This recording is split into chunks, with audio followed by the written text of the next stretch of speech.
My biggest concern is we could give the Navy unlimited funds right now, and even that wouldn't be able to fix the problem we have, existing paradigm, and we have to rethink how we acquire, deploy, and maintain our Navy. Senator Tim Sheehy confronts General Caine with a stark reality. China is producing naval ships at a pace the United States cannot match, regardless of funding.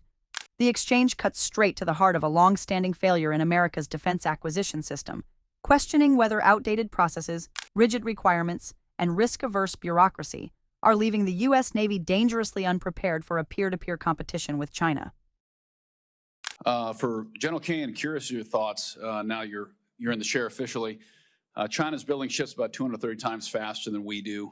Our ability to scale our maritime industrial base has been the subject of much discussion, and my biggest concern is we could give the Navy unlimited funds right now, and even that wouldn't be able to fix the problem we have, existing paradigm, and we have to rethink how we acquire, deploy, and maintain our Navy.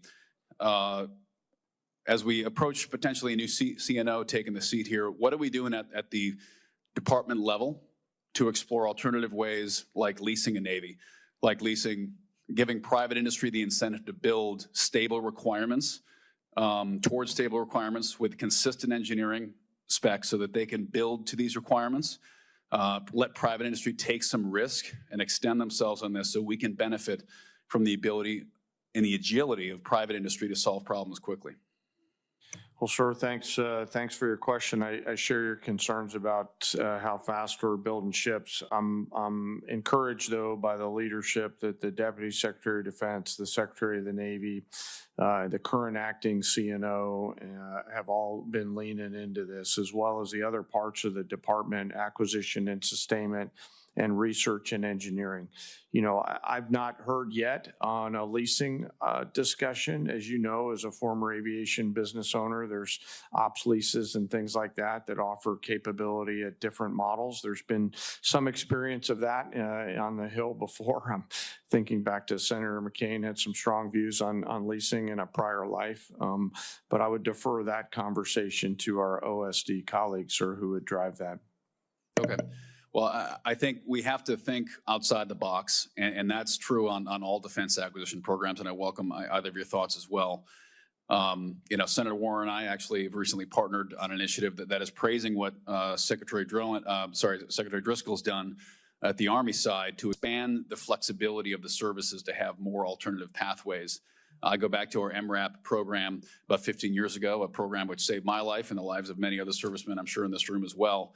So finding alternative ways to acquire things is really what we have to do now. And if we continue to try to jam, you know, a turkey into the garbage disposal and just give more and more money to a process that frankly has been failing for decades, I think we need to try to fix the process first. And I'd be curious as to either of your thoughts, an open response as to what we can do immediately here to start reforming our defense acquisition paradigm so we can keep pace with, it's not a near peer threat with China, they are a peer. So it is a peer-to-peer threat. How are we going to reform our industrial base to keep pace with it? Sure, I think this could be a much longer conversation, which I'm happy to have with you. I note that the lineup of leaders that we have in the Congress right now, here in this committee and the other side, the leaders in the department, the leaders in industry, it feels like we have the team now who will actually move the ball, grab a hold of that entrepreneurial spirit that America is so well known for, and get after it. We cannot, I'm mindful of the work that's been done before. We cannot continue to move on the same trajectory, and we must get after this. We owe it to the Joint Force to be properly armed at scale with the right capabilities so that they can win and come home. And so I'd love to partner with you on that, as I know our OSD colleagues would as well. Well, in the speed at which we've solved our recruiting challenges, hopefully we can do the same thing with the ability to make bullets, bombs, artillery shells, planes, and ships, because we owe it to the 17, 18, 19-year-old kids who are going to be fighting these systems on the front line to make sure they have enough of them to replace attrition, and also that those systems are as good as they can be when they need them. Thanks for your time today. Senator Tim Sheehy's exchange with General Caine goes beyond concern about ship counts or budget shortfalls. It is a direct challenge to the foundational assumptions that have governed U.S. defense acquisition for decades. The most striking moment is not the comparison itself, China building ships at roughly 230 times the pace of the United States, but the acknowledgement that even unlimited funding would fail to fix the problem. That admission reframes the issue from one of resources to one of structure, culture, and decision-making. Sheehy's argument is rooted in operational reality. Modern naval competition is no longer defined solely by exquisite platforms or technological superiority in isolation. It is defined by scale, replacement capacity, and industrial resilience. In a prolonged conflict, the ability to replace ships, repair damage, and sustain production may matter as much as the initial fleet. China's shipbuilding advantage reflects a system designed for volume, consistency, and speed. The American system, by contrast, remains optimized for bespoke solutions, prolonged timelines, and risk avoidance at every stage of development. The discussion of leasing naval capability is particularly revealing. While unconventional, it highlights how constrained the current acquisition paradigm has become. Commercial aviation, logistics, and even certain military support functions already rely on leasing models that shift risk to industry and accelerate delivery. That such concepts are still viewed as marginal or politically sensitive within naval procurement underscores how resistant the system is to adaptation, even as strategic conditions deteriorate. General Caine's response reflects a familiar Pentagon posture: cautious optimism paired with deference to process. While he points to leadership alignment and entrepreneurial energy across Congress, the department, and industry, the exchange never produces a clear explanation of what will change immediately. Acknowledging that we cannot continue on the same trajectory has become routine language in defense hearings. What remains elusive is decisive action that breaks from decades of incremental reform efforts that have failed to deliver speed or scale.